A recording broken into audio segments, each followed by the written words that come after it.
Capes on the Couch podcast is for entertainment purposes only. Dr. Issues is a psychiatrist, but he is not your psychiatrist and does not have knowledge of your individual situation. For any personal mental health concerns, please consult your own healthcare providers. For medical emergencies, please call 911 or the designated number in your area immediately. Remember that you are not alone and help is out there.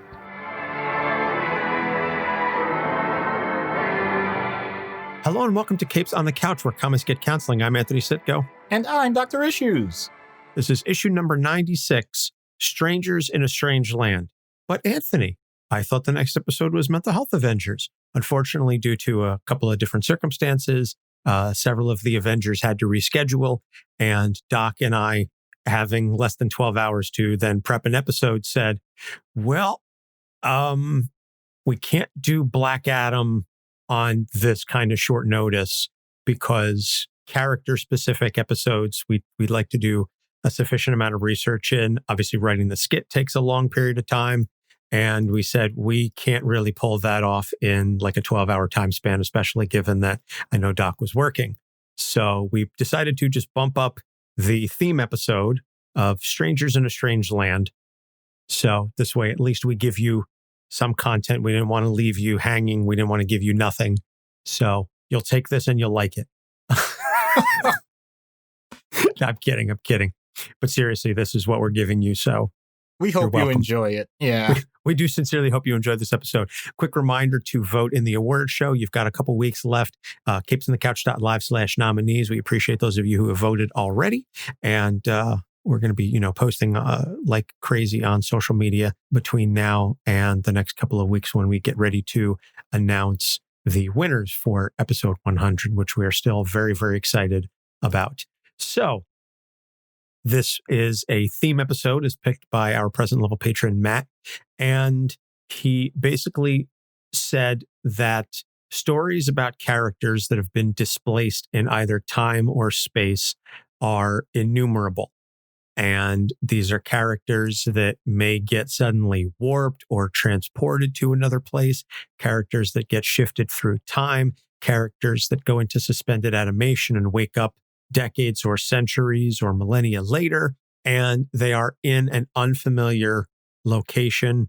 They may not necessarily speak the language. They certainly won't understand the culture and the lifestyle of wherever it is that they are present. So he said, obviously, let's start with I think we can all agree, the most famous version, the most famous one of these stories is Superman, the last son of Krypton, obviously left the exploding planet, sent to Earth as a baby in a rocket ship. Now, I will say that one of the key distinctions there is that Superman grew up on Earth. So it wasn't a situation where he knew Krypton and then left and then ended up on Earth. Whoa. Slow down. Which character are you talking about? I haven't heard of him. Womp womp. Sorry. So I that's fine.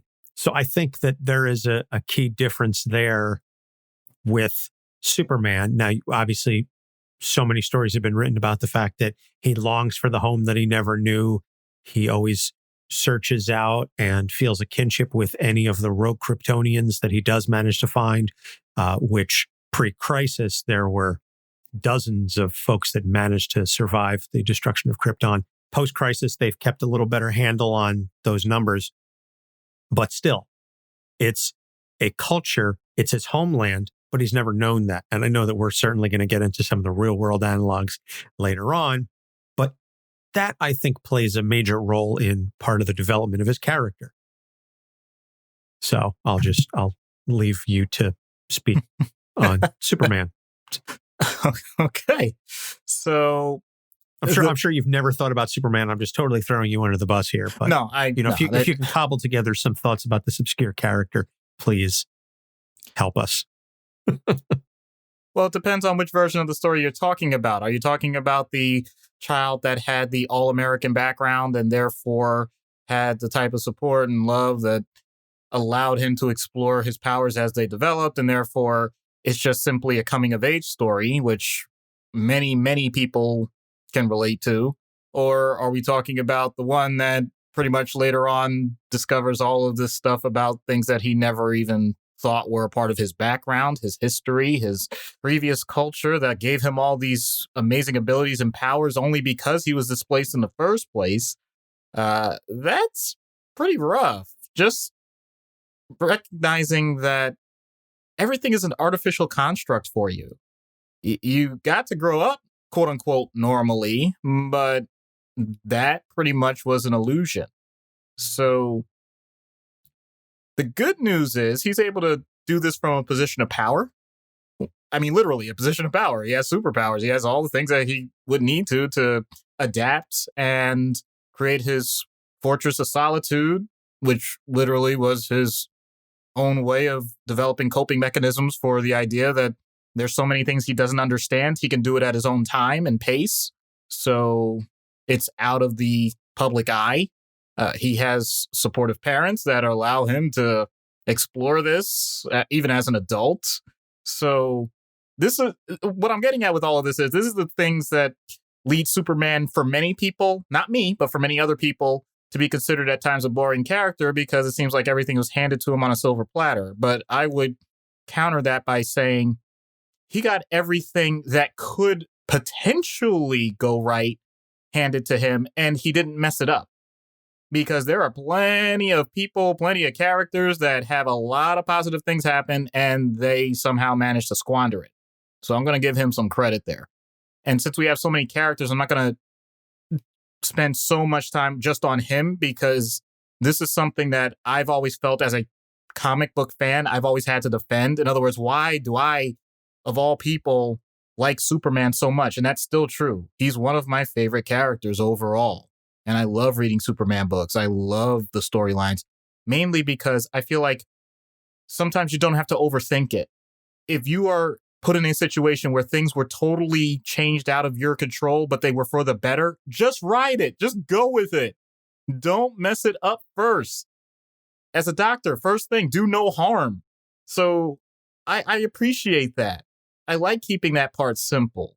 So even if people don't totally understand where he's coming from, even at the times he's been able to explain parts of it, whether or not it's relevant, he does it usually with a certain level of diplomacy that allows people to at least understand. After all, a lot of people blame Krypton for plenty of horrible things too.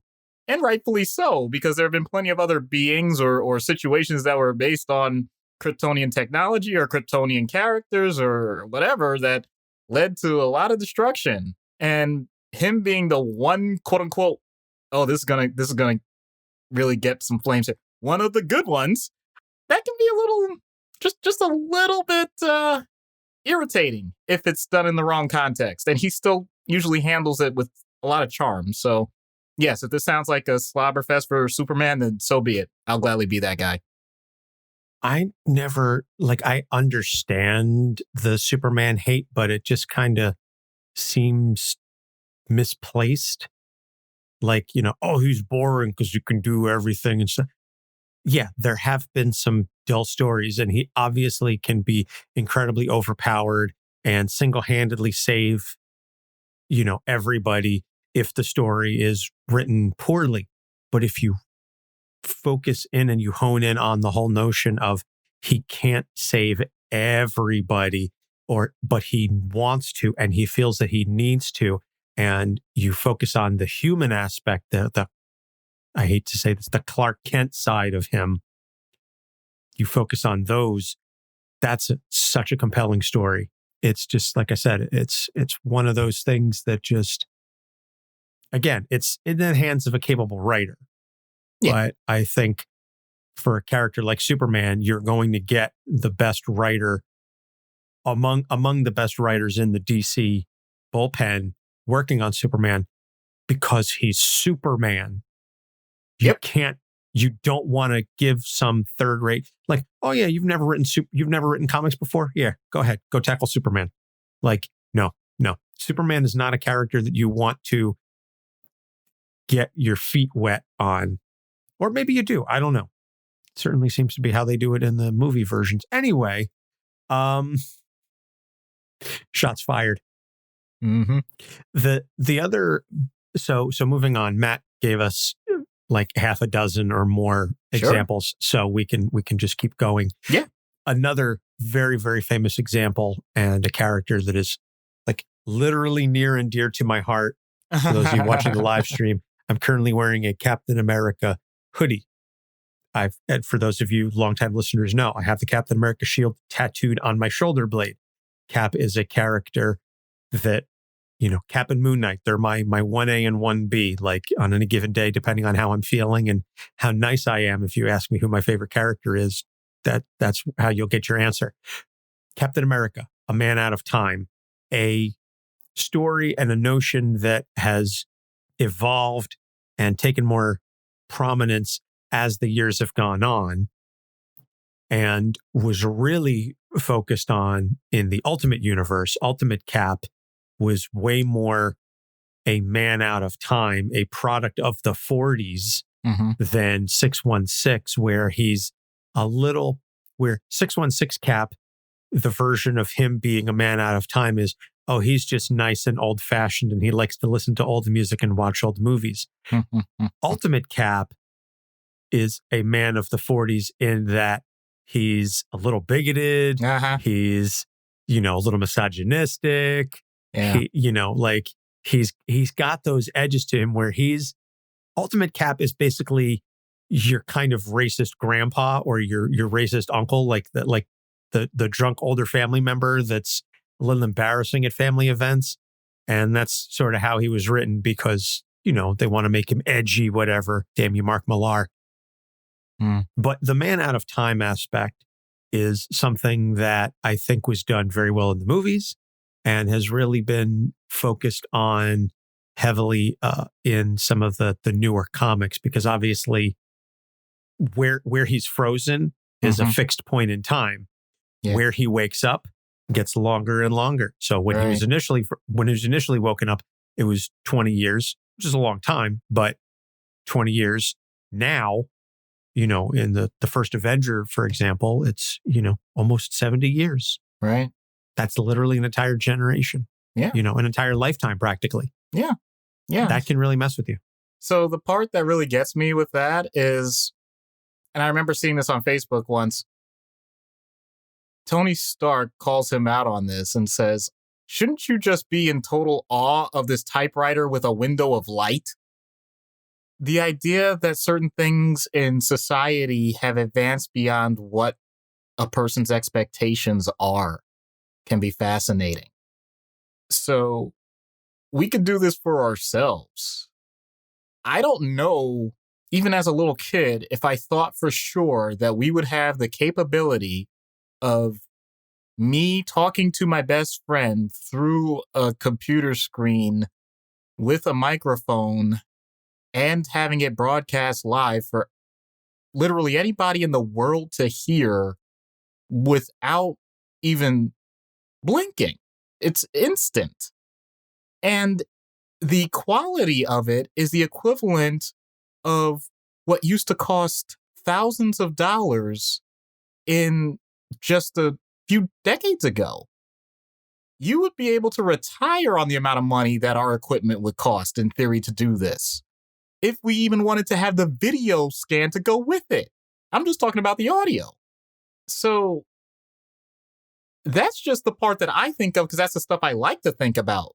For someone like Captain America, who was a soldier, who, depending on how it's depicted, had a love interest, who at the time didn't have a chance to do the things that in that generation you would expect to be the most important things, developing a family, raising a child, having that classic lifestyle where you get your pension after 20 years and kind of just retire fat and happy. That's me being stereotypical. I'm not saying everybody retires that way and all of that. I'm just painting that picture because that actually is what is sold to people at that generation's time, that type of propaganda, which can be a good thing, but also can lead to some broken expectations. And let's go with the practical side of this just for a little bit. A guy like that, you end up in a world where certain people that you thought really didn't deserve a certain level of respect now have that, or have more of it than they did before. The roles that other people in society play, the role that women play The expectation that what you used to say, you could say in confidence behind closed doors and not worry about what's going to happen next. All of those things. Yeah. You don't turn off your impulses if you've been doing that for most of your adult life. And let's be honest, depending on how it's depicted, once again, soldiers are not old men. Soldiers are young. Soldiers are still really in the development of finding themselves while trying to survive. So you put that together and then say, okay, take all of that, make sure that you integrate yourself back into society with absolutely zero guidance on what's expected of you. You're going to lean on the things that allowed for your survival in the first place. We've seen that with numerous characters. We've gone over that ad infinitum. And then you have to deal with the pushback. And the pushback isn't something that you can just ignore. You can't shove it under the rug and say, oh, well, I know who I am and I have a certain position of power. I can get away with it. Oh, what's whistleblowing? Oh, what is, There's actual consequences now to things that previously there weren't. That's rough. It's like, I'll make an analogy. It's like a comedian that is pushing the boundary of their time. And that line just keeps getting moved over and over and over. So nowadays, they're going to get criticism for things that before weren't criticized. It's difficult for that person to understand because they say, well, wait a minute, you were laughing hysterically at what I did. Now it's not acceptable. Why is that? Some comedians understand it. Some people You're talking don't. Cancel culture. Yeah, I am. I just didn't want to say that because I think that's way too pejorative. I understand your point, but by the same token, I think that it's just at least nominally a notion that folks can understand. And you have, comedians, actors, politicians, folks of all walks of life that used to be able to say things, quote unquote. Oh, now you're taking away my right to be able to say stuff. And that's a common refrain we hear from, dare I say, older generations, older individuals. You used to be able to make jokes about stuff. Well, it was punching down. And now the folks that were getting punched are standing up and now they're looking you in the eye. It's not that funny anymore.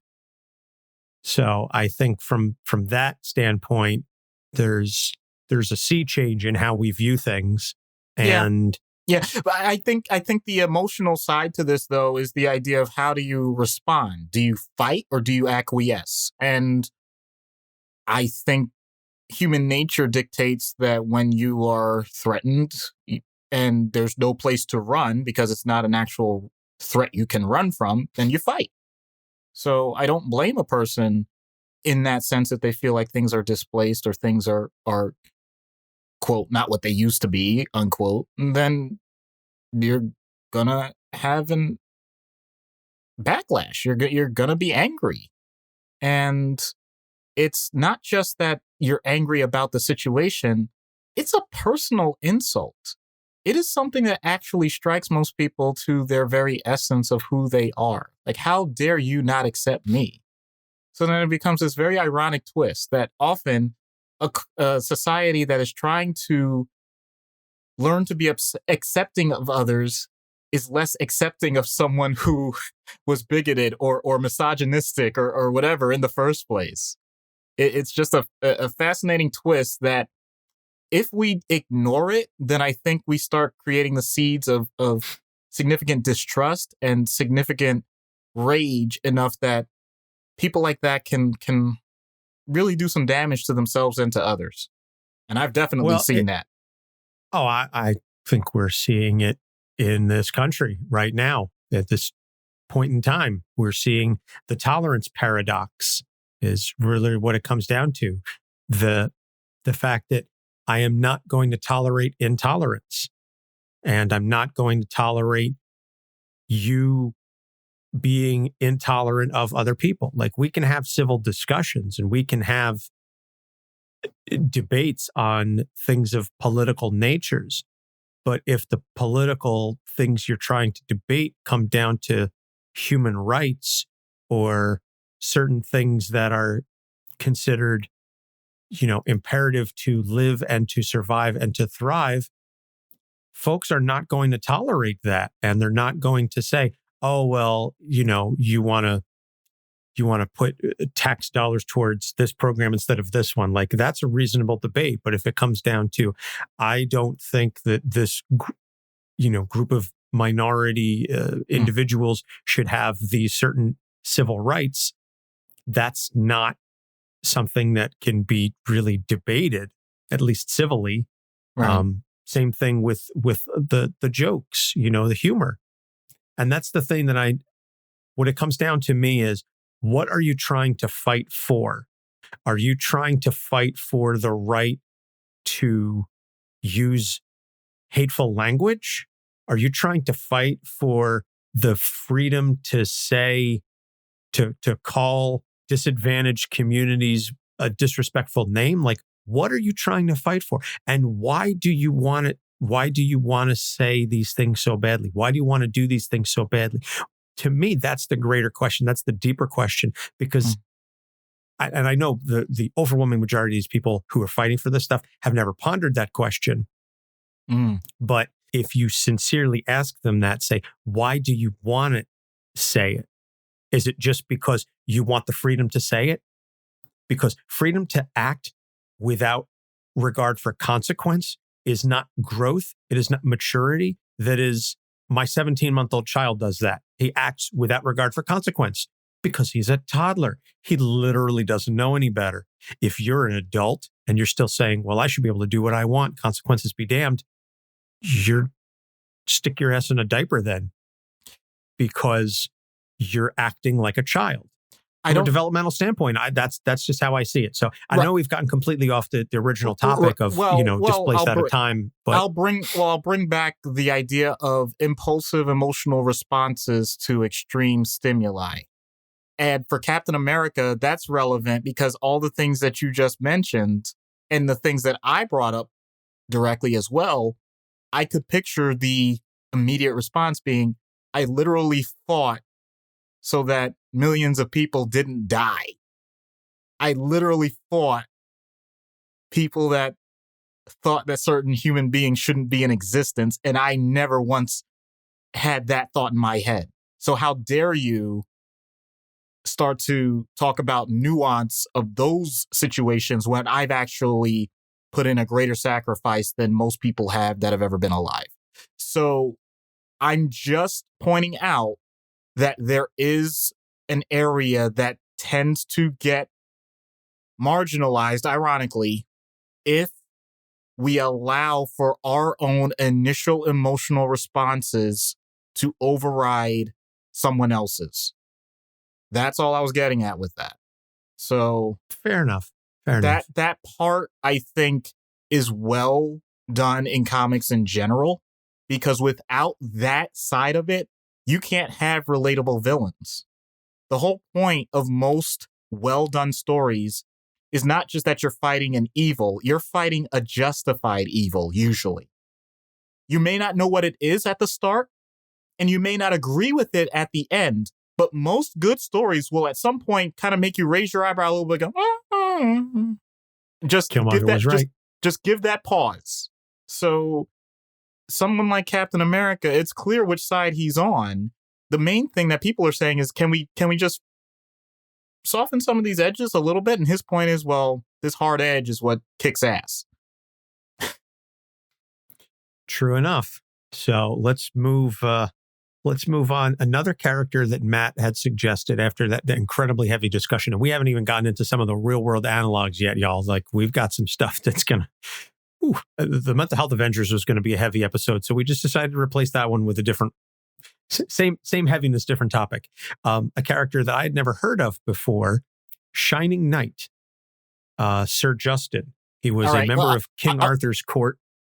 I'm not gonna pretend like I don't know about this. He was revived in 1941 and joined the Seven Soldiers of Victory. These are characters that were too obscure for the JSA, except for Green Arrow and Speedy. He was like the leader of the group, And then there were all of these other DC characters because the JSA was doing really well. So they said, oh, we need to come up with, like, every hero needs to be in a team now. So let's do you, Seven Soldiers of Victory. Sure, let's go with that. So Shining Knight was a member of King Arthur's court who ended up suspended in animation and then revived in 1941. So now we're not talking a couple of decades, we're talking centuries. Wow. That period of time, that's that I don't even know where to go, because I know there's another one coming up, but at least I know which one that is. When you get beyond a century, now you're talking about complete differences in societal constructs. So the idea that, forget about, I know sometimes we talk about things like slavery or whatever. Like, no. We're saying, like, yeah, you can own a house and know you're not a serf, and no, it really is its own country, even though our country has states. Like, no, it is uniform, and no, we don't have fiefdoms. No, it's all of it. Like, just this whole, yeah. And we, oh, by the way, all the agriculture is pretty much, mass production as opposed to you making your own food. So all of those things, I don't even know how a person can really process that level of change that quickly.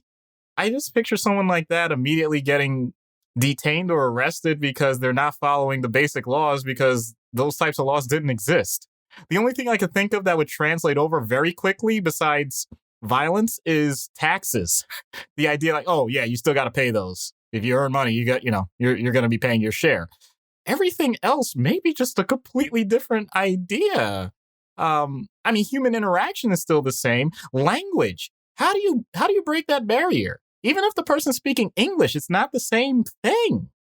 That's true. It is a very different version of English. Yeah. So you're basically learning everything almost from an infancy level. You have to learn a new language. You have to learn the proper clothing. You have to, all of it. Just every single bit from the start. Man, oh man. I don't even know how you begin to bridge that gap except by trial and error. I mean, we're talking Skinner here. Trial, error, accidental success. If you're wearing your knight armor, then you get some weird looks in cosplay, but you're not, you're not going to be in trouble for it. When you wonder what all this weird stuff is that people are using, and you realize that it's actually liquid soap, and that's what's expected of you, and you're supposed to use it every day, and the expectations of hygiene and grooming even are that much different. I've actually, this came up at work a couple of days ago about a patient, because the poor person just simply wouldn't shower. He's that ill, that depressed, that psychotic, and we basically just beg him to do that, just that basic thing. And I couldn't help but think, this is what society was like centuries ago. I mean, you had water, you had things that could be used for the sake of masking scents, but you didn't have deodorants. You didn't have those types of powerful detergents in that sense. So yes, I prefer to say you can decontaminate yourself, but you're not going to get that quote unquote fresh, clean feeling. The expectation of what things smell like. We are used to the smell of exhaust, of diesel, of lots of highly carbon emitting processes other than fire itself. That person wouldn't be used to that. They might think it's something demonic.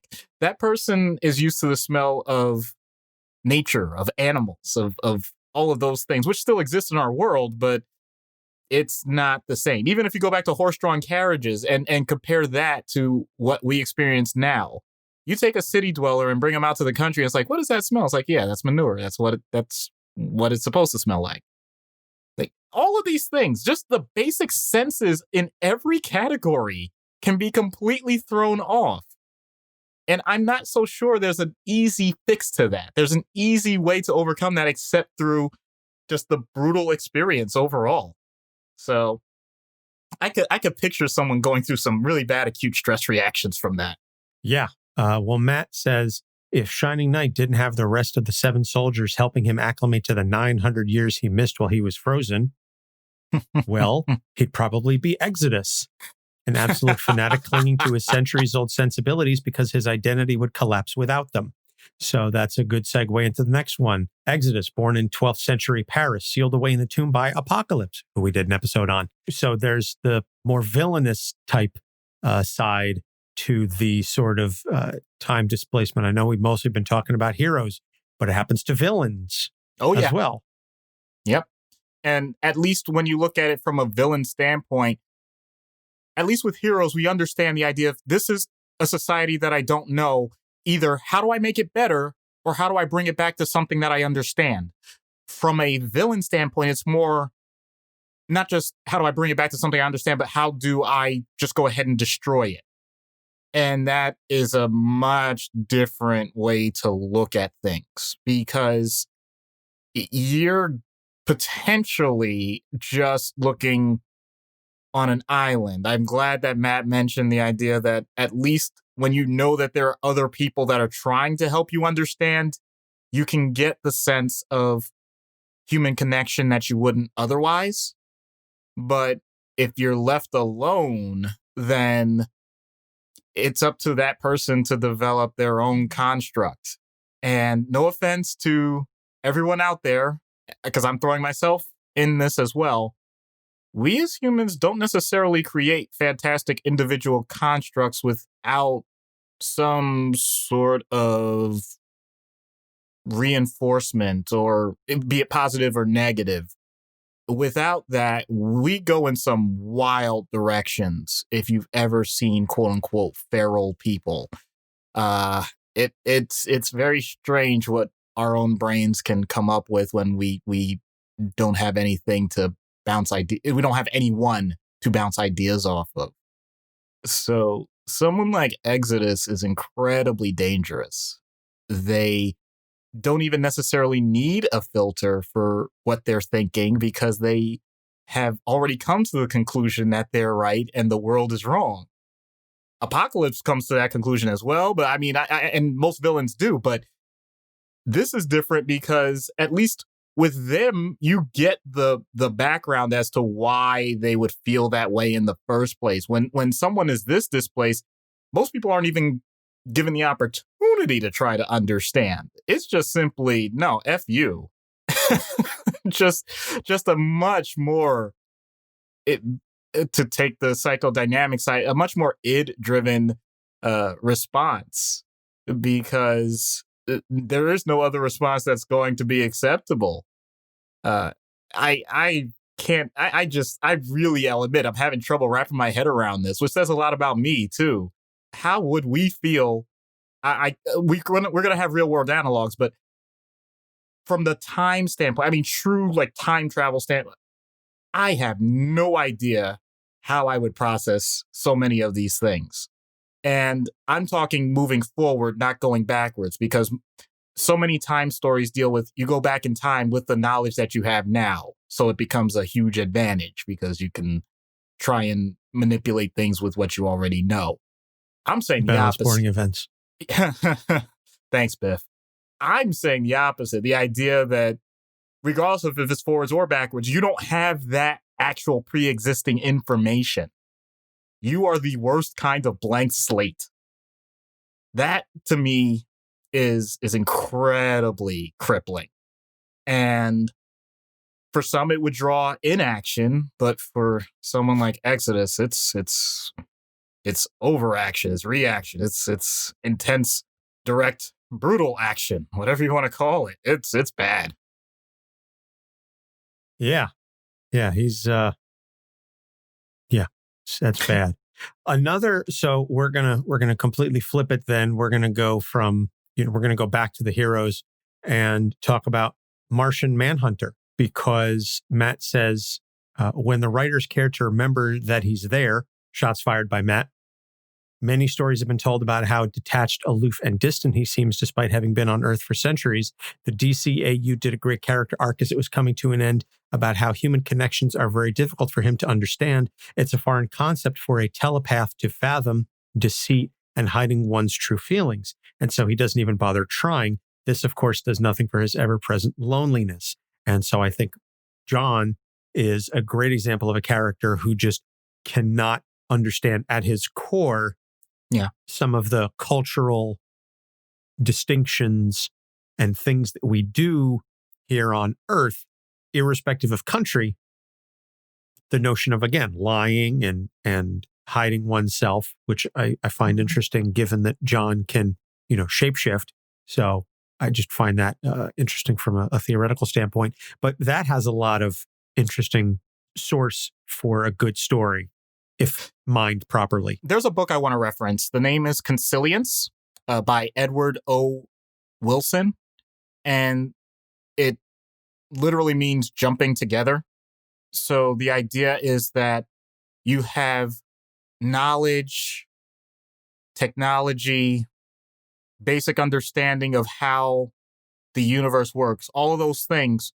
There is a way to construct that, and we do it automatically as humans. It's not something that we sit down, unless you're a philosopher. I mean, you really can, but even as a toddler and from childhood on, you automatically start to develop your own sense of everything in the universe and how everything connects.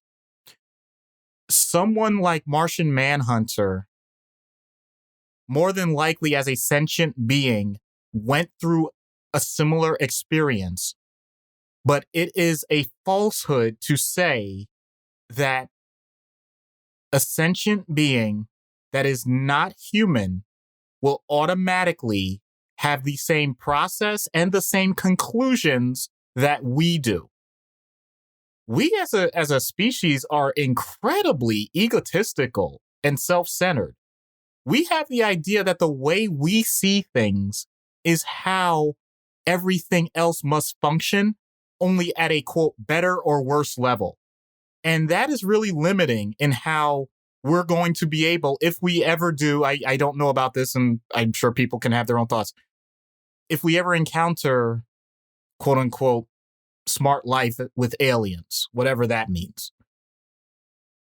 And I agree wholeheartedly with Matt that there is a huge part of that that sometimes gets touched on. I don't think nearly enough or as in depth as it could be, because I think people who actually are much more in the comedy side of things, who write comic strips and things like that, depending on what you find online, do a much better job of the idea that what we do is absurd. Many of the things we do are absurd, and we survive in spite of it. And if we had someone that at least could bridge the gap a little bit to explain it to us why it's absurd, then maybe we would be able to bridge the gap with them to figure out, okay, well, what's so bad about what we do? Or honestly, there may be some things that we do way better than other species would. I don't know. All of this is speculation, but the fact that we're able to speculate on it allows for a character like Martian Manhunter to exist. And it's why we do what we do. It's why we search the cosmos. It's why we want to know if there's other life out there outside of this planet. Because we know, like deep down, that there may be something different. We have no idea what it is. And all we can do is come up with the best possible construct for ourselves. The reason why I reference the book Consilience is because it actually references other species of animals and plants. And it points out their goals couldn't possibly be the same as ours. So someone like Martian Manhunter, I know it sounds trivial to say he wouldn't understand. I think it's more along the lines of, would he even try? We would have to be fascinating enough to him to make it worth his while. It would be the equivalent of, I'm gonna reference Manhattan on this one. It would be the equivalent of saying, wow, I'm no longer around any other humans, and I guess I better learn how to function with these termites. It might be that profound, but we will never know because we don't even come close to it, because he has a form that's so similar to ours that we make the perhaps short-sighted assumption that his process of everything in reality is very close to ours. And he may just be ingratiating us by saying, yeah, okay, fine, whatever. Good point. It could be a sort of species-wide uncanny valley, perhaps. Yeah. Interesting. Never really considered that. The last character that I want to talk about, or that Matt mentioned, is Sleepwalker, who I know just had a very short run finish up in Marvel. So Sleepwalker, for those of you, I'm sure the overwhelming majority of you have never heard of the character or not really familiar with it. Sleepwalker is a character from a realm called the Mindscape. And without getting into too much of the details, it's entirely subconscious. The world changes based on the subconscious desires and thoughts of the inhabitants. So everything is just completely wacky. And Sleepwalker himself as a character ends up bonded to this guy. I think his name is Richard. And so Sleepwalker only comes out when Richard is asleep. Hence the name Sleepwalker. And so he comes from this entirely other world.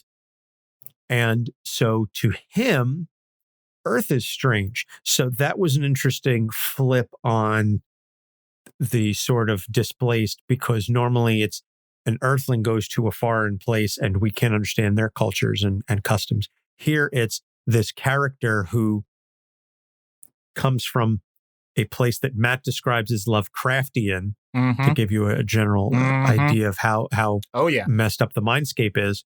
Yep. They come here and now they're going, what? Things are consistent. Right. Like as Matt puts it, as messed up as the Mindscape is, it's home. Yep. So he understands it. Earth, with its consistency, quote unquote, is foreign to him. Yeah. So that's a twist. That's the other side of the coin.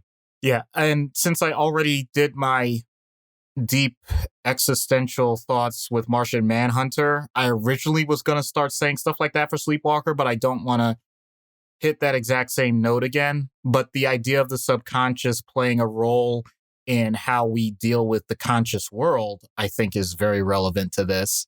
And without getting into a lot of that other really weird stuff, if anybody is familiar with this character, to be honest with you, it's the type of stuff and artwork that I'm not a fan of, only because it really creeps me out. But my point is, when you're in a relationship or you develop over time, especially with family or with friends or with school or all those things, it becomes your normal. That is your base point of how you're going to view things for the rest of your life. First, it's your parents or whatever support that you had as an infant. Then it's your peers, and your teachers and other authority figures. And then after that, it's a lot of what you decide to do from that standpoint, unless they have a real thumb on you and you continue in one of those other constructs. Either you continue to go to school for much longer and you have professors and other peers that you're going to be working with, or your career, or family expectations. You stay at home or you go back home and you're helping out, or they are helping you, whatever. The idea of self-determination, what you do from those original points, as we know, can have a major influence. And so if your environment was chaotic, then that is what you expect the world to be. And subconsciously, you may look to recreate that if you're placed in a situation where you don't see it happening. I'm going to, once again, I don't know why I have all these references today. I'm going to reference Christopher Titus, who is a comedian. I'm trying my best not to say a hilarious comedian that has made me lose my breath, because that's how I feel about it. But I don't care. You don't have to like him or not. My thing is when he actually, when he had a TV show briefly, the very first episode was, I am in an incredible, loving relationship with my girlfriend. How do I destroy it? And he's basically being a narrator for all of the weird, just bad decisions that he makes that put so much strain on their relationship. And then he impulsively then asks her to marry him, and she says yes. It's like, wait, what? That's not how that's supposed to work. And that's the thing. His point, and he did give hints at it. Once again, humor can release so much in the soul that regular discourse can't. The point is that to him it made perfect sense, even if to nobody else it did. It was something that he knew was going to work out because that's the way it always had before. And so anything else would have been more of a failure than just having a normal, loving relationship that didn't have all of these arguments. Is that right? I'm not going to claim that it's right, but I am going to say that there are many, many people in this world who do operate that way. So recognizing that can make such a big difference in terms of how people deal with work environments or dealing with other people and other situations. Basically, the idea is like, we try not to judge when people are dealing with this stuff, but it can lead to people shutting others off if you're not even trying to understand some base level of where they're coming from with this. It's an exploration. It's experimentation for that person. But what we may view it as is trying to destroy or disrupt what seems to be a perfectly working system. So when you have that disconnect, you're going to end up with a lot more turmoil naturally. As a matter of fact, let's go ahead and call it what it is: projective identification. That is the idea that you already have an idea what someone else is supposed to be. So you do everything, whether intentionally or subconsciously, to create scenarios where that person is going to act how you already expected them to. So if I think Anthony is an absolute jerk, I will talk to him in a certain way that he's going to lash out at me and he's going to say hurtful things. And I'm going to say, see, I was right. He's a jerk. That's not a healthy thing to do. Usually it's not considered a healthy coping mechanism. But when we're talking about someone who's already involved in chaos, that is the type of coping mechanism that may come out in spades. Wow. Well, the important takeaway here is Doc does not think that I'm a jerk. If you say so. Touche. We also had a suggestion in the Discord that Flash Gordon fits this topic as well. Oh, of course. Oh, yeah. Oh, wait. You know what? We can, I'm saying, if you're going to reference Flash Gordon, I mean, we can do John Carter. I mean, there's plenty. That's the problem. There's plenty. And that's what I mean is I was literally only going on the ones that Matt gave us because we could just throw a dart and hit dozens of characters. But I do want to save some time for some of these real world analogues, which we'll just jump right into then. And so the obvious one and the first one that Matt referenced is refugees, immigrants, exiles. These are people that have left their home countries for any number of reasons, and I'm certainly not going to speculate or comment on the validity or reasons why, but these are people who have left their homes and take up residence in a new country. They likely don't speak the language. They may not understand. They certainly don't understand all the customs. This happens to this has happened to millions of people in our world, in our lifetime. This has happened to millions of people. They are the real life Superman. I mean, think about people that, where are you from? Yugoslavia. There is no Yugoslavia anymore. There is no Czechoslovakia. There is no Soviet Union. These people are literally, their homes are, the physical home may be there, but the boundaries have changed. The country that they grew up in, the home that they knew, is no longer there. They are literally homeless from that standpoint. It's Jewish, yeah. Jewish people during and after the Holocaust that had to relocate to different areas of the world, which led to the shift in Israel and all the Middle East situation there.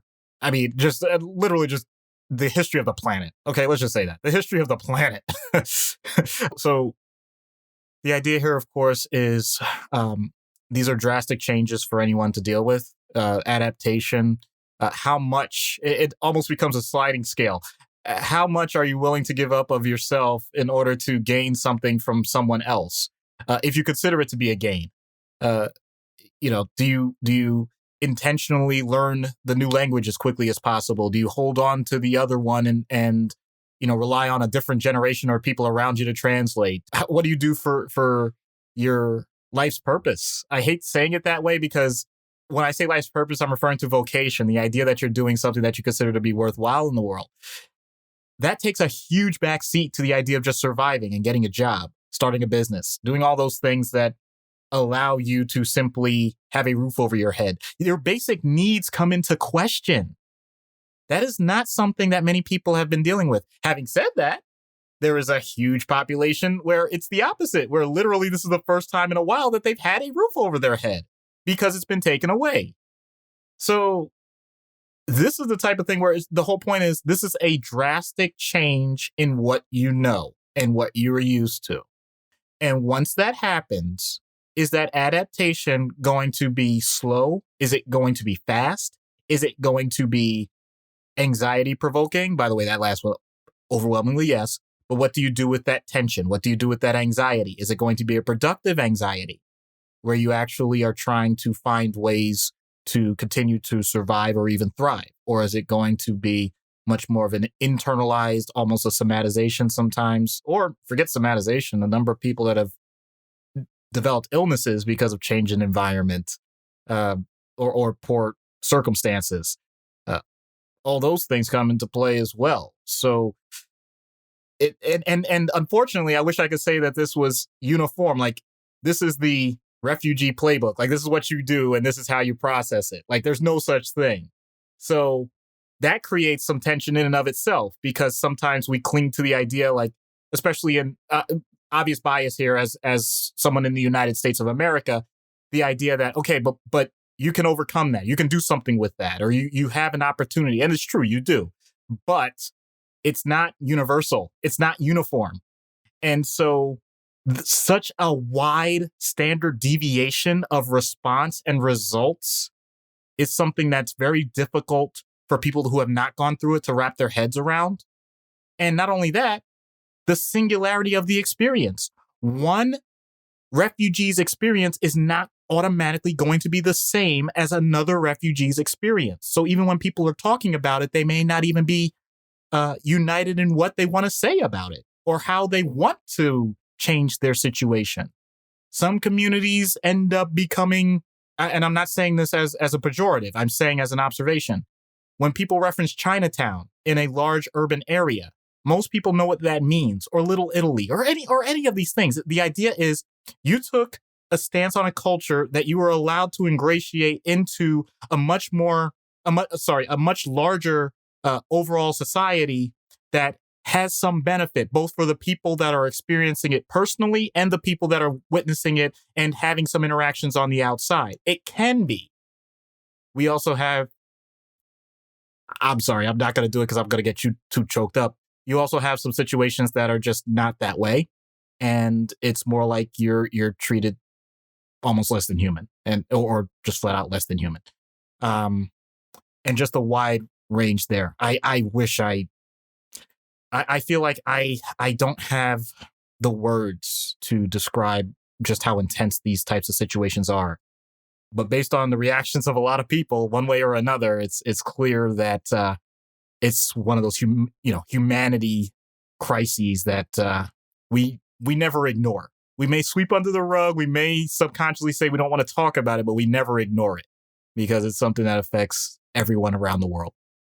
And that's something that I think has been brought to the forefront of discussion a lot more lately, at least that I've seen, certainly by, I'm not trying to make this a generational thing, but a lot of younger folks are much more open to the idea of treating people as humans first regardless of the circumstances of your birth, where you were born, etc., then I'm not going to treat you any differently, and I don't think you're any less deserving of rights or certain basic human kindness just by virtue of the location of your birth.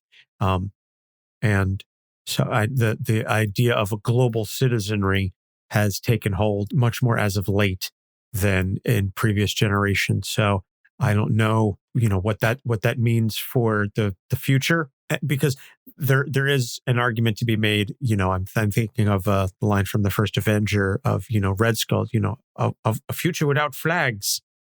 Mm-hmm.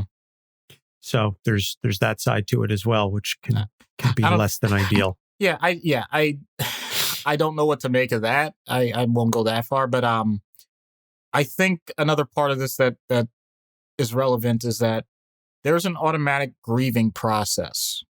For some people, grief can actually be liberating in its own right. If you are removing something that you consider to be a burden from yourself, that can be an amazing thing. If, though, it is a matter of significant loss of part of your identity, or just the actual loss, like physical losses, family members, direct contacts, monetary stuff, whatever, all of that, there is a grieving process there. And once again, when you're put in a unique and different environment, depending on the circumstances, you don't get the choose your timeline. So it becomes a very pressurized circumstance. I'm not saying that there's a one right way to deal with pressurized grief, but whatever it is, I would like to think that despite doing this for centuries, millennia, it's what humans do. We move. We go from one place to another at some point. And you would like to think that we're getting to the idea that we understand each other, that there is going to be some sort of process of grieving that hopefully allows for healing in the future. Yeah. Well, we shall see. This being 2020, I'm certainly not going to hold my breath. So moving then to something that's much more distinctive, certainly something that I know neither of us have any direct experience with. Perhaps some of our listeners do. I certainly am not aware of everyone's medical history. Coma patients. Some people are in comas for a couple of days, a couple of weeks. Some people are in comas for years. And this can be another analog to the man out of time, waking up after being in suspended animation for a certain period of time. This is something that we can much more readily understand and rationalize. The idea of you were unconscious for even just a year. To be in a coma for a year and then to wake up. Forget about waking up in 2020 and whatever hellscape reality this is. Just waking up a year later in any given year to find out how much has changed. That'll throw anybody. I don't care how sound your grasp on reality is. I don't care how solid your interpersonal connections are. If you go to sleep for a year and you wake up, you're going to be messed up. And I say that like, in a somewhat pejorative sense, but there's going to be ramifications there. Yeah. Yeah. And it goes back to what I said, like, it doesn't have to be grief, but it is a transition where you're recognizing a loss. So not grief in the traditional sense, although it can be. Heaven forbid it was a person that they were I'm making this up, they were in an accident along with family members or a significant other. Those people didn't survive, but you did. The bottom line is, for many people in those circumstances, from what we have been told by those people that have experienced it, almost all the information that you originally give, like you initially give, like that first day or two that you're doing your best not to overwhelm them, but people naturally have questions and you do your best to answer them. Many people have an aversion reaction, meaning they just say it's wrong. Like, it's just factually incorrect. Anything that you say, you could give them a glass of water, say that this is water, and they'll say, I don't know what that is, but it's not water. And it's just the idea that if one thing that they knew, as in it was just an automatic, well-known, well-constructed schema in their brain, the moment that they lost consciousness and when they regain consciousness, it is no longer a fact that has been etched in the schema that they've established for themselves. And there is nothing else to reference it to. Meaning, let's go with something real simple. Let's say there was a local election. I'm purposely not trying to go certain places. It's a local election. You were in your hometown. You know who the mayor is. Well, they've been the mayor for, the past however many years. They are no longer the mayor. Okay, but I always vote. It's like, well, you didn't have anything to do with it. You didn't vote. Like, no, you don't understand. That's my job. I always vote for the mayor. I didn't vote for the mayor. It's an irrational thought. I didn't vote for the mayor. Therefore, this other person you're saying is the mayor can't be the mayor. They're trying to fill in the gaps incorrectly with other pieces of information to make their own original schema work. There's a defense there. Once that resolves, and depending on the person, indiscriminate amount of time, some people it's very quick, some people it takes longer. Once that is gone, now you actually go to what's more classical, often classical grief of what on earth is going on. There could be sadness, there could be anger, the idea of bargaining even, like, is there, almost like, can I actually turn back time? Like if I just called up Cher, is that really possible? I would sing that song. I would do my Cher impression, but my son is sleeping in the next room and there's no way I can do it quietly. Which explains why you didn't take the bait. I really wanted you to. I'm serious, man. I was setting you up so well. Anyway, but even with that, not to mention the other part that I'm going to get to with the next topic, but just knowing that things that you have identified for yourself as being logical are now illogical. That is one of the most deeply disturbing insults that you can give to a person. It's why people with psychotic illness fight so much when it comes to getting a diagnosis, let alone taking medication, let alone, having any of the interventions. For many people, it's because it goes against your very knowledge of who you are as a person. And the idea that you're not processing reality correctly can be a deep insult. So not everybody takes it that way. Some people can take all of this in stride, but it can really change a person's perspective in terms of even their, what we call, a personality. Someone who used to be joking, laughing, smiling, all those things. Not to mention the actual brain changes that may have happened if it was an actual medical condition, of course. But that person may not have things exactly the way they were before. And now everybody else is going to have to adapt to that as well, which goes back to some of the characters that we mentioned. So it's not that far-fetched. When some people realize that what they had, heaven forbid, it's a situation where they don't have the monetary things, the financial things that they had before, like you can't just keep a house forever. I mean, you're the attorney. You know more about that stuff than I do. But if, by a certain period of time, people think it's not going to change and all that stuff is gone, and that's what you were, working for your whole life, that can create some emotional disturbance as well. So there's plenty of opportunity for a person not to have a good experience. Even if it's an example of someone that says like, oh, well, something else in your town is a lot better than it was before. It's like, well, great, but I didn't get to see it. Or I'm really going out. Imagine if your favorite sports team who had never won a championship, oh, they won it. They finally got it done. And you couldn't cheer them on. You weren't there to see the parade. You can see the fact that they got a ring now, but all those things, you're going to see them on TV and highlights, but you didn't live it. You didn't experience it live. And it may never happen again.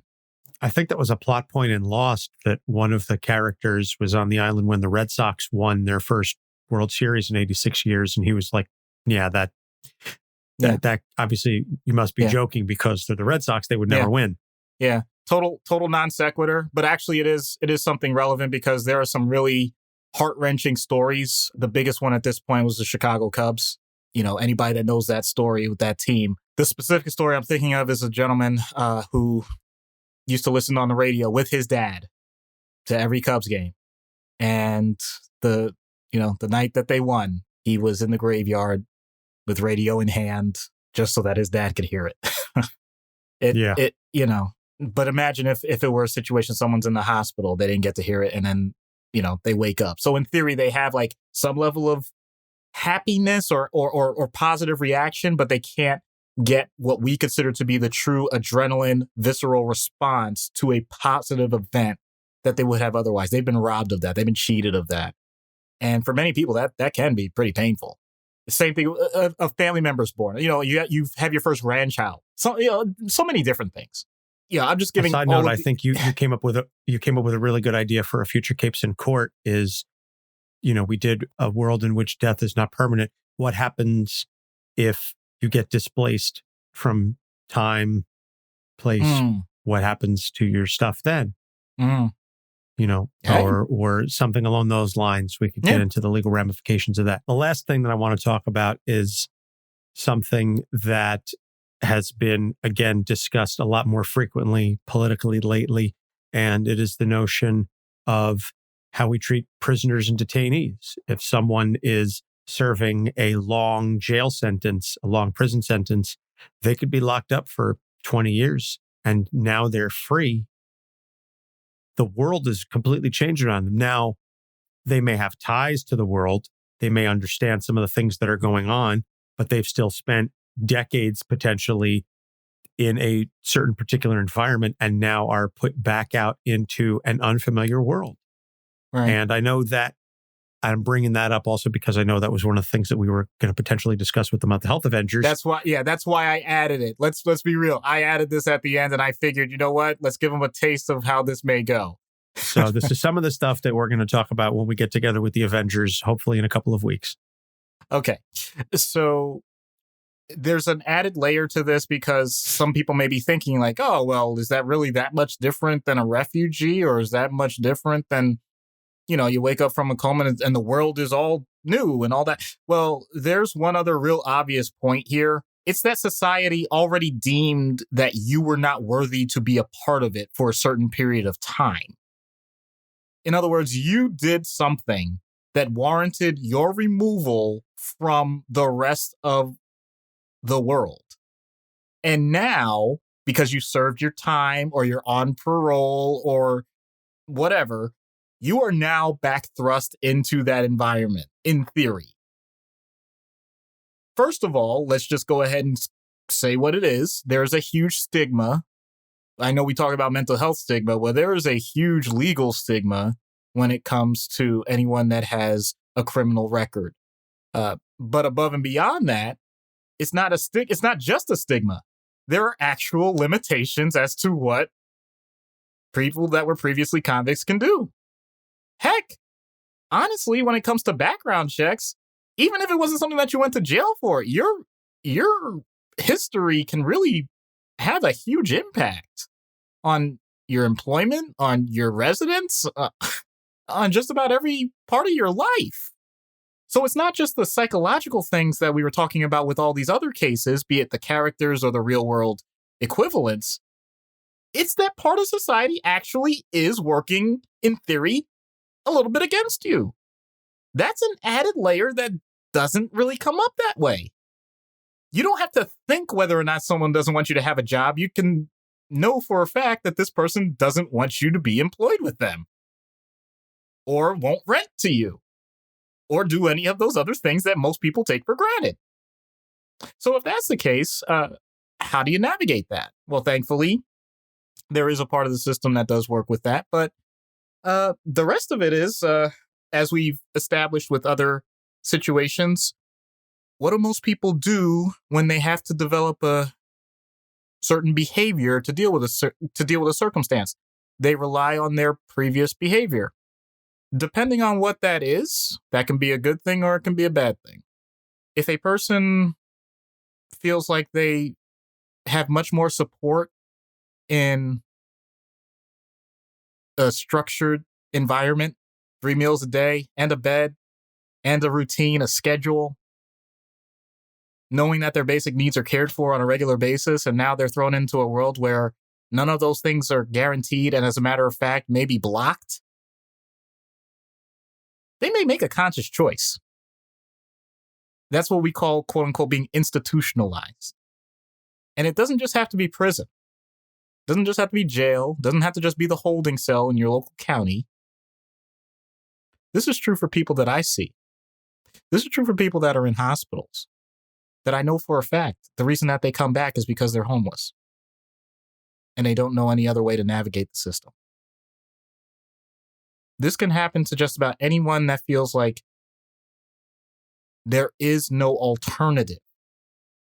And that mindset, that learned helplessness, is something that has been in place for so long that we are fighting a very uphill battle when people get out of those circumstances. It's one thing to say, well, now you can do whatever you want, but then to actually look at it case by case and see if that's even close to being true. I'm not pretending to have answers about it, but when we say strangers in a strange land, it's a little worse. I'm not even talking about timelines. I'm not talking about life in prison. I'm not talking, it could be a few months. The whole point is, it's a stranger in a land you know and doesn't want you. Well, we're going to hear much more fascinating commentary like that when we do get together with the Mental Health Avengers to talk about mental health and the prison system and the criminal justice system, hopefully in a couple of weeks. But as it stands right now, we're just going to take a short break, plug a couple of shows. When we get back, we will discuss some potential treatment options. Stay tuned.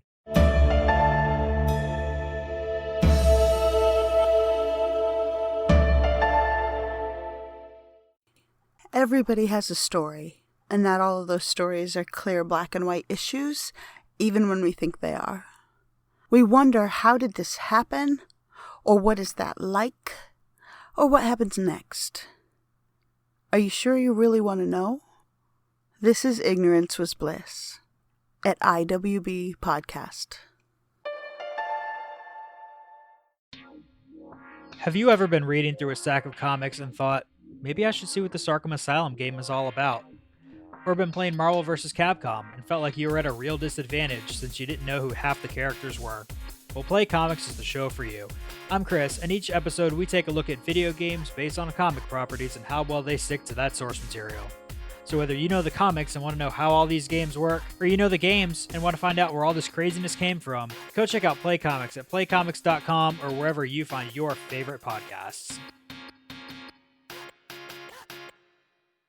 Hi, I'm Saladin Ahmed, and this is Capes on the Couch. And we're back. So treatment in universe. I know for these thematic episodes, it's always difficult for us to provide treatment, especially given how disparate each of these characters and their situations are. But Doc, are you giving me like an indication that you have an idea? Oh, I got one. Oh, I definitely got one.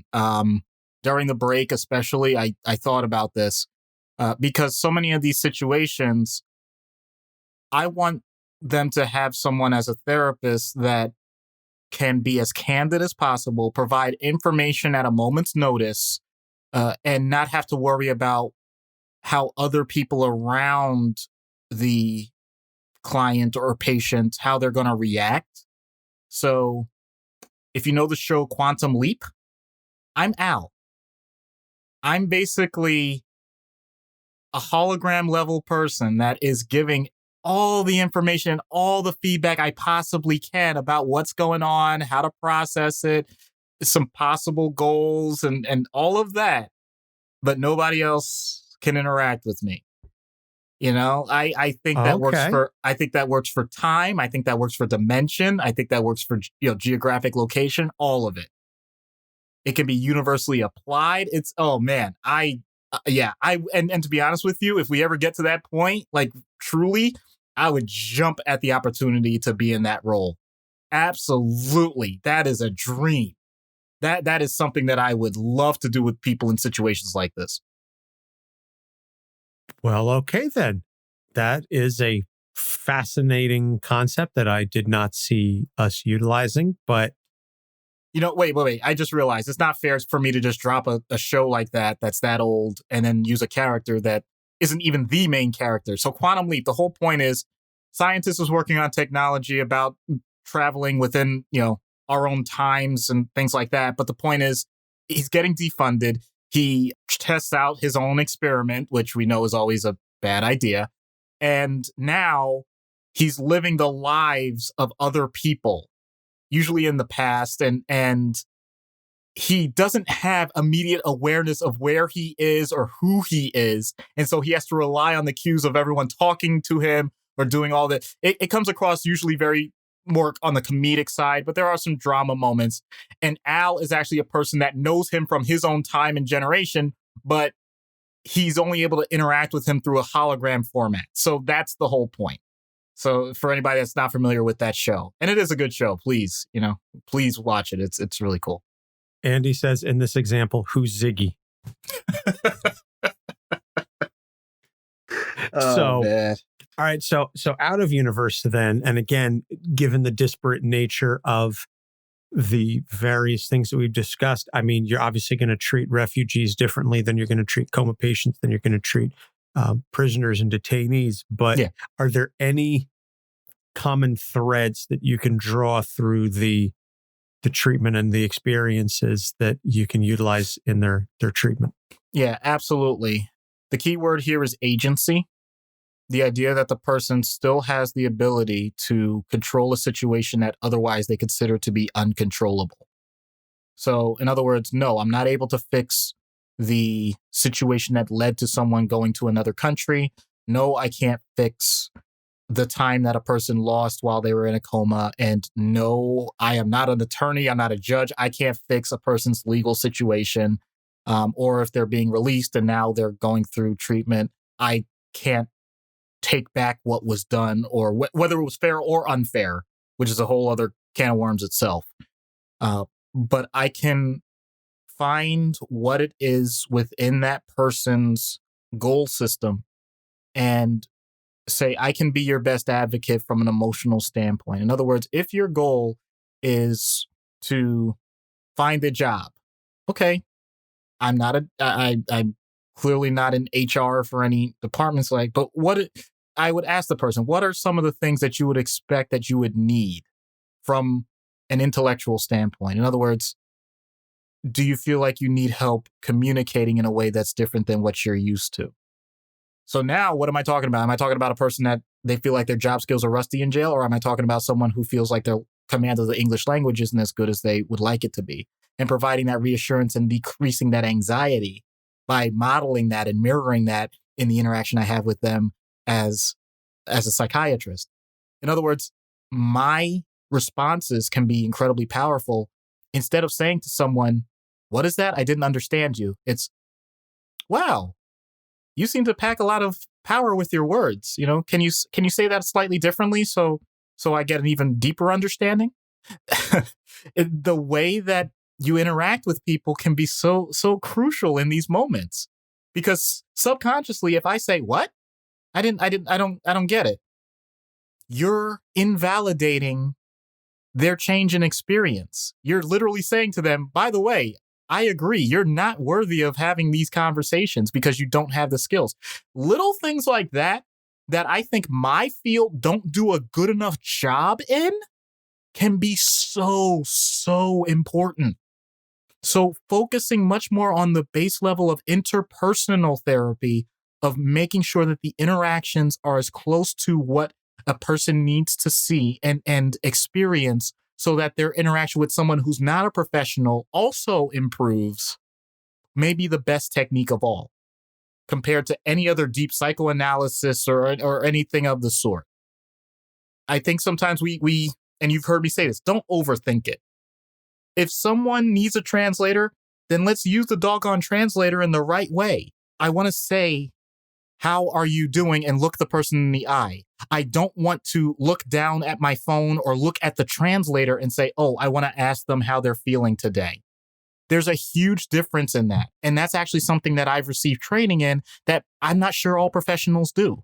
There is a huge difference in how you can interact with people when you're using other resources while making sure that they recognize I'm still talking to you as the person, not to the person that's doing their job as an interpreter, or whatever the case may be. Simple things like that are way more important than we give them credit for when it comes to therapy. Really interesting concept. And I do like the notion of speaking directly to the person. I think that's a trope that we see a lot in media, that they end up having a conversation with the translator and so on and so forth. But I think it's important to humanize the person and understand that I may not be hearing your words in the language that, I can understand, but I'm still having a conversation with you, that ultimately these are your words being routed to me, but they're still your words. Right. Also, I want to add a few other things because I realize this is a great teaching opportunity. So let's go with someone who's a coma patient. Heaven forbid they have some level of cognitive impairment. Maybe it's a matter of someone who's developing dementia and is actually losing time, and they get easily agitated if they're put in a different environment. Like it's no longer their home, it's a nursing home, things like that. Some people still have levels of communication that we don't consider. So even if it's not verbal communication, the very next thing you do is write something down, show it to them. If they're able to respond to that, then you still have that level of communication. Can they write to you? Not only that, because people sometimes stop there. What if the person doesn't have written communication? Or, to bring it back to the other things, what if they're illiterate? Maybe because they didn't learn it before going to jail, or because they came from an environment where they just simply didn't learn a language that they could write. Okay, then if they still have the ability to communicate another way, it might be with their body. And as a matter of fact, the most common way that someone is taught is to use their eyes. So how does that work? It's very simple. Eyes up for yes, eyes down for no. Or head tilted up for yes, head tilted down for no. So one of the most obvious and simple things for people that sometimes don't have what's considered to be obvious language, but makes them feel much better because you actually know what you're doing. You're not responding to anything else. Do you lift your eyes to say yes? And the second that you see a person doing the motion very rapidly, it's because they're excited because somebody for once actually got it through their thick skull that maybe there's a way to connect that most people don't even think about unless you actually have had the background and training for it.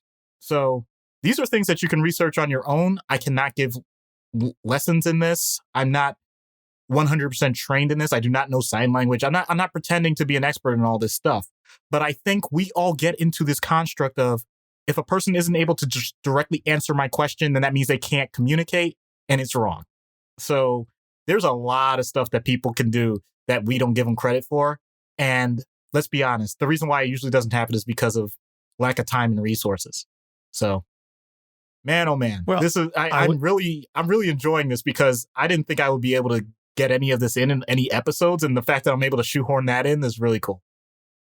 Well, listen, I love the fact that whenever we can squeeze in a learning moment for our listeners, I think it's important, especially on a topic that is not frequently discussed or not otherwise covered. I mean, picture boards. The idea that if someone, even if they don't know the vocabulary for something, if you point to certain things, point to something that's clearly a food source, point to something that's an object, common objects around the person.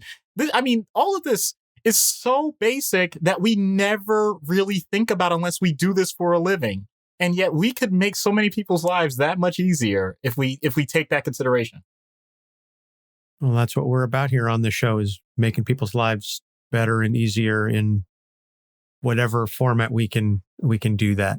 This has been a long episode, and certainly one that I think has been fascinating and enlightening. I love these theme episodes. I love when Matt always drops these in to the list. So I'm glad we were able to get around to doing this one. I'm sorry it wasn't about the Health Avengers. We will coordinate with them. At a later time, we'll attempt to reschedule. So next episodes then, Black Adam, Hank McCoy, And in theory, somewhere in there, we'll get the Mental Health Avengers again. So those are some of the episodes that we've got coming up. A reminder, again, we're still taking votes for the award show nominees, capesonthecouch.live/nominees. Go there and vote. We are on Facebook, Twitter, and Instagram at Capes on the Couch. Our website is capesonthecouch.live. And you can email us at capesonthecouch@gmail.com with any questions, comments, concerns, praise, hate, what have you. If you want to be awesome like Brian Wayne, who left us this review on Podchaser, 5 stars, always a 5-star show, great concept and extremely entertaining. And I know I just mentioned the email address. So if you email us if you leave us a rating and review on a platform that allows you to leave a rating and review like Podchaser or Apple Podcasts or Stitcher, and you send us a screenshot of that rating and review to capesonthecouch@gmail.com along with your address, we will send you a sticker as a way to say thank you.